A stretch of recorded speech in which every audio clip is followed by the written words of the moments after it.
Hey guys, so just trying to keep getting these posted.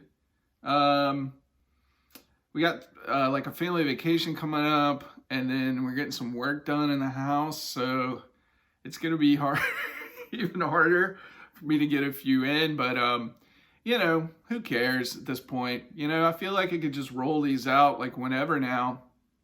I don't. I've kind of long lost the feeling that there was any kind of deadline to this.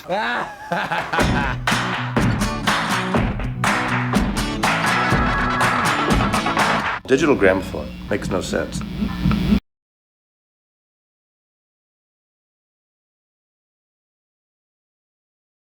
At 100, I have Weezer by Weezer, otherwise known as the Blue Album from 1994. So yeah, okay.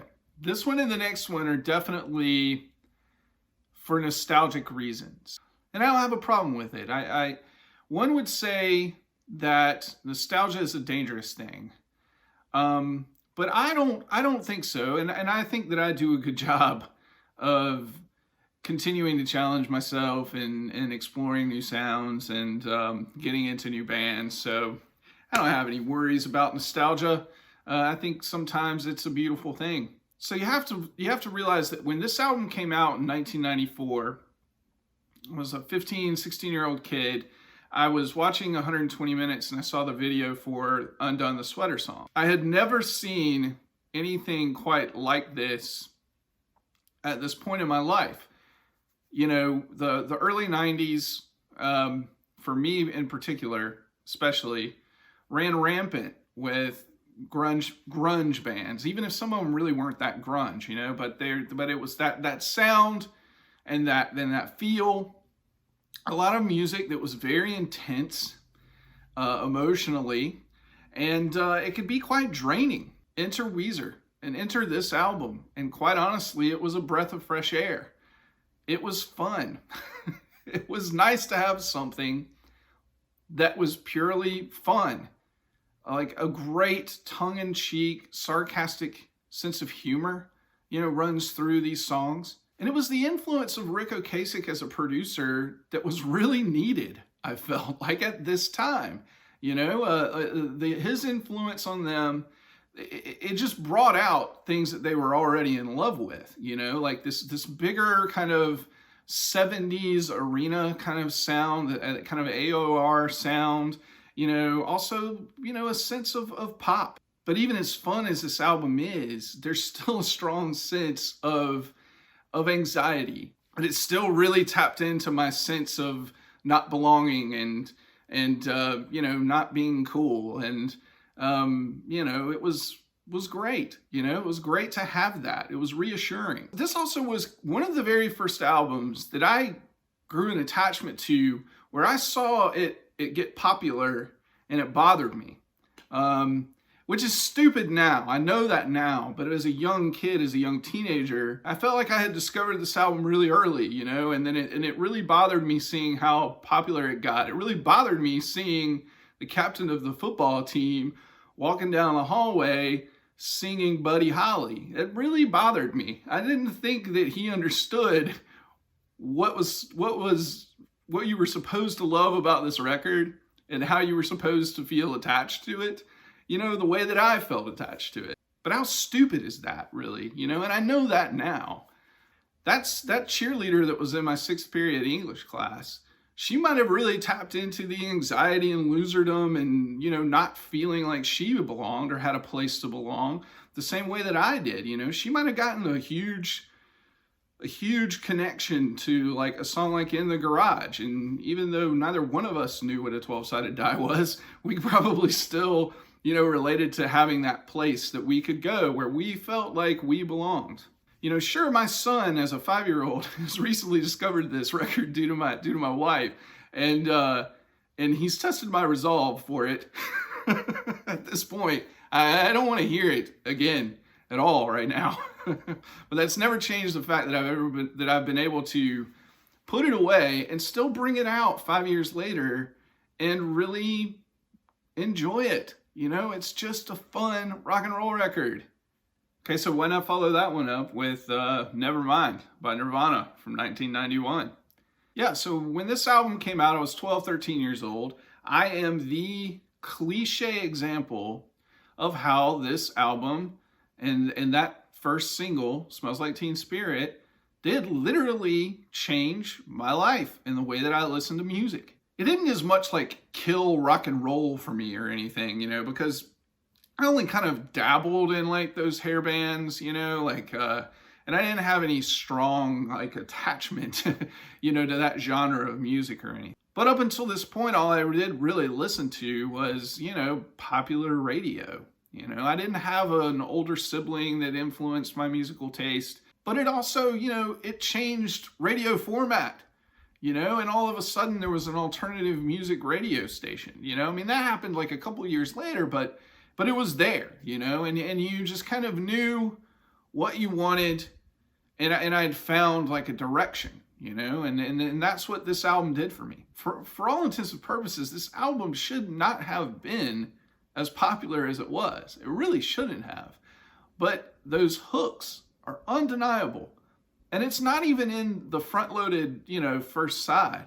That second side is simply magical. From Drain You all the way through On a Plane, that's those 4 songs, I think they're absolutely incredible. It's the sweet spot of this record, you know?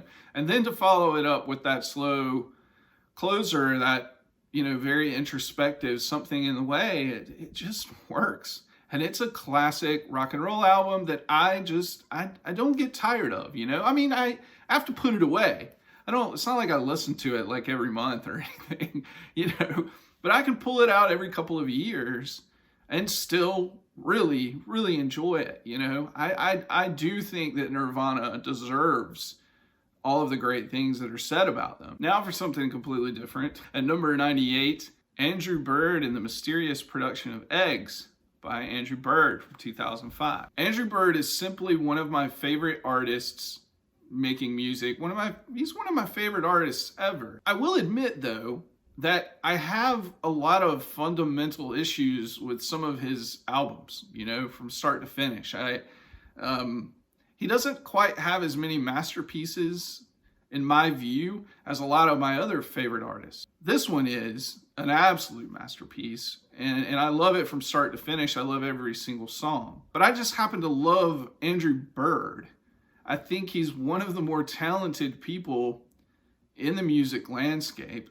He was classically trained, so he plays multiple instruments. He's incredibly talented as a violinist. He has a great singing voice.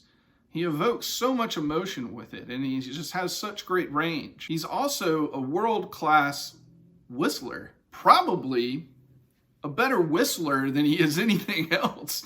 And then on top of that, he's an incredible songwriter, a great lyricist, very clever writer. But you just get everything that makes Andrew Bird so great in this one album. It's got some of my favorite songs by him. He has a wonderful, playful way with words, and there's just so much irony, and it's clever irony, like running throughout this album, a wonderful sense of humor. And it's a very emotional sounding record. So, you know, I have come across people in my life, ex-girlfriends, that always kind of thought that Andrew Bird was a bit much. Luckily, my wife loves him, so that's good.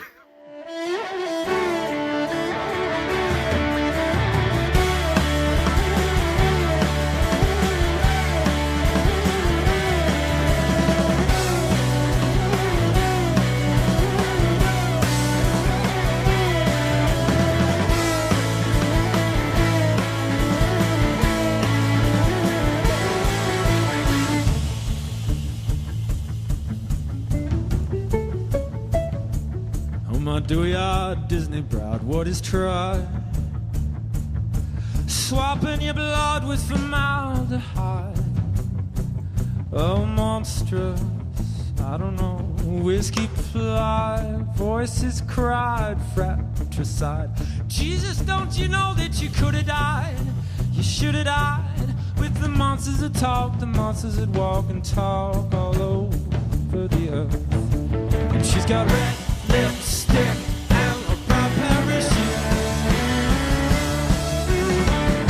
Hot socks want to cover her groove. An old deaf kid, she's been meaning to you. She's got blood in her eyes and her arms for you.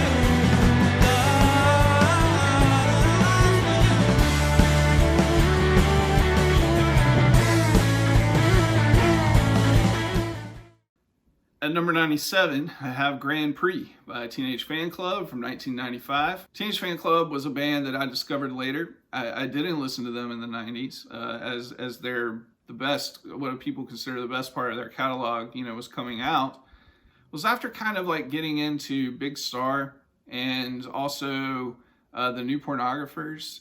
Among some other bands in the early 2000s that kind of tapped into like that power pop kind of sound, or at least were influenced by it, that it led me eventually to getting into Teenage Fan Club. And yeah, I started with Bandwagonesque and thought it was just a great album, and especially the concept is still as cliche as it is to say, probably their greatest song. And I understand why so many people revere Bandwagonesque and think it's like their one classic album. But to me, Grand Prix is their best. And I think what it is that I am comfortable with accepting that I might just be a mid-tempo kind of guy. And that's what this album is. It's a lot more mid-tempo than Bandwagonesque. Where I feel like Norman Blake kind of stood out the most out of the three on Bandwagonesque, and I think a lot of people just kind of gravitate towards Norman Blake the most as a songwriter. I feel like that doesn't really exist on this record. In fact, my favorite Teenage Fan Club song is "Don't Look Back," which is a Gerard Love tune. It maybe suffers a bit from being a bit front-loaded, but the more and more that you listen to this album, I just feel like the hooks and the melodies, this is really like where their vocal strengths, their harmonies, like really started to come through more. And I just absolutely love, that sense of melody and that sense of harmony that runs through from start to finish. She lives in your life every day, stretching time to stay. Got my mind set in something else, so it's hard to see.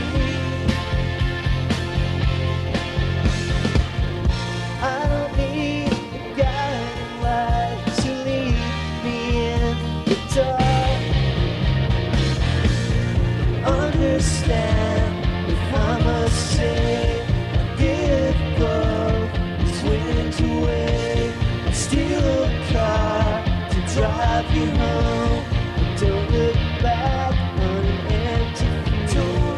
Don't look back on an empty future. Don't look back on an empty future. Don't look back on an empty future. Don't look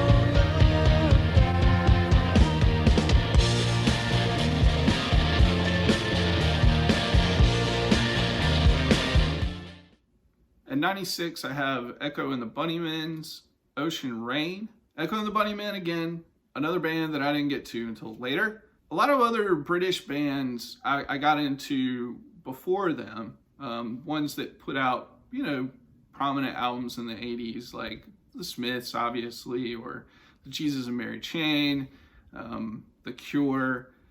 Even though I'd heard The Cure and the Jesus and Mary Chain in high school, I didn't really get into their earlier part of their discography until later. All of those artists I've mentioned on this list before, but I would say even as recent as the last 5 years, Echo and the Bunnymen have really kind of become maybe my favorite, British band of at least, of the yesteryear, I'm pretty sure the first time that I'd ever heard them was The Killing Moon, being included in the film Donnie Darko. And then they're also just kind of name dropped in a lot of reviews that I've read. In this particular album, I just love the sheer drama of it. It has a broader dynamic range, I think, than just about anything else that they ever put out. I love that the Baroque quality that runs throughout these songs. The strings are just incredibly sophisticated. They don't overpower the guitars or anything else that's happening on the record, but they just lift it, to another level. Other than one other album that I will mention later in this list, this is my favorite use of strings on any record in popular music. And number 95, Headhunters by Herbie Hancock from 1973. The next Jazz 101 entry on this list. I got into this album in the late 90s. And even though I had already been tapping into a little bit of jazz from here or there, mostly kind of like fusion, it wasn't really listening to that music that got me to this one. What got me to this album was the liner notes for a greatest hits compilation of Sly and the Family Stone. And somewhere in those liner notes, it talks about the influence of Sly Stone on other genres of music or artists from other genres of music that I guess maybe you wouldn't expect. Herbie never hid that, that influence when he put this album out, though it was obvious. It's in one of the songs. It's in one of the song titles, he was definitely influenced heavily by Sly, also Curtis Mayfield, and the funk, the kind of soul, funk that was coming out, James Brown, that was prevalent in the early 70s. Of course, jazz is still there, and there's these are longer songs and no vocals, and there's strong sense of improvisation that runs throughout. But everybody knows that really the thing that's so great about this album is the groove, and how locked in they are on the groove, and it doesn't really get like super out there, And so sure, it's a jazz album technically, but I also I call it just one of the greatest funk albums ever. In 94, I have Stories from the City, Stories from the Sea by PJ Harvey from 2000. So up until the early 2000s, right around the time that this album came out, the only PJ Harvey that I'd ever really listened to was To Bring You My Love. I had a CD copy of it in high school. I think I had even kind of traded it, before this album came out. I can't remember, but I had that album really just because of the strength of the single, her most popular single at that time, up until that point. I didn't keep up with her. I didn't go backwards and listen to her at all. I just, that was it. That was my only exposure to PJ Harvey in the 90s. I was a huge Radiohead guy, though. A huge Radiohead guy. And so I was also into anything that Tom York guested on. And it led me to this album. And, I liked the album at the time, but I still wasn't really fully engaged. I still wasn't just like 100% on her. But over the years, I would every once in a while like pull this album out, and eventually I just grew to love it. It's her most accessible record. Let's just be honest. It's probably why it's my favorite. But at the same time, it did lead me to going back and listening to her earlier albums, and it helped me kind of like rediscover her as an artist, later on, after attempts where I just, she hadn't quite clicked yet. Even though it's her most accessible record, I don't think she ever lost her edge. I think if anything, really what I kind of say is that with this album, she just kind of maintained her cool. At number 93, I have Paul's Boutique by the Beastie Boys from 1989. So Licensed to Ill, when I was still like of elementary school age, was one of my first exposures, like that and Appetite for Destruction by Guns N' Roses. Those two albums were kind of like my first exposure to music that was, maybe dangerous you know, or at least music that my parents wouldn't have been happy that I was like listening to. Not that they were like super strict or anything, but the Beastie Boys were also just really big to people my age, you know. A lot of my peers throughout high school and into college were just huge Beastie Boys fans, you know. Even if they weren't really into hip hop, you know, they loved the Beastie Boys. And that was me for a while. We were listening to Check Your Head and especially Ill Communication, but we kind of had to go backwards to discover this record. And it seems like, at least me and my friends and my peers, most of us kind of discovered it later. And that was probably due to the Dust Brothers being talked about more with like being involved with Beck's Odelay. The use of sample as art is the finest example of that, in my opinion. Other artists since then have done that very thing. You know, Madlib comes to mind. But man, I mean, how deep these guys went and some of the genres that they were sampling, you know, for a lot of these songs, it was just genius stuff. And it's a sound collage, you know, it's a real sound collage. At number 92, I have Quemini by Outkast from 1998. So I think the Beastie Boys, talking about them and how I really loved them, even though I didn't really love hip hop, kind of segues into this one nicely, because I think I've already kind of hinted that the fact that, especially throughout the 90s, I just wasn't into hip hop at all. But in the late 90s, I started to get into it a little bit more kind of like the quote unquote underground stuff, I guess, you know. Stankonia was really my gateway to Outkast, but going backwards from there and getting into some of their other albums, Quemini is the one that I just hold a higher amount of respect for, I guess. You know, I just love it. I think that where Stankonia kind of just built on the things that they had already kind of established as like a rap duo, I think that they're the greatest rap duo in the history of hip hop.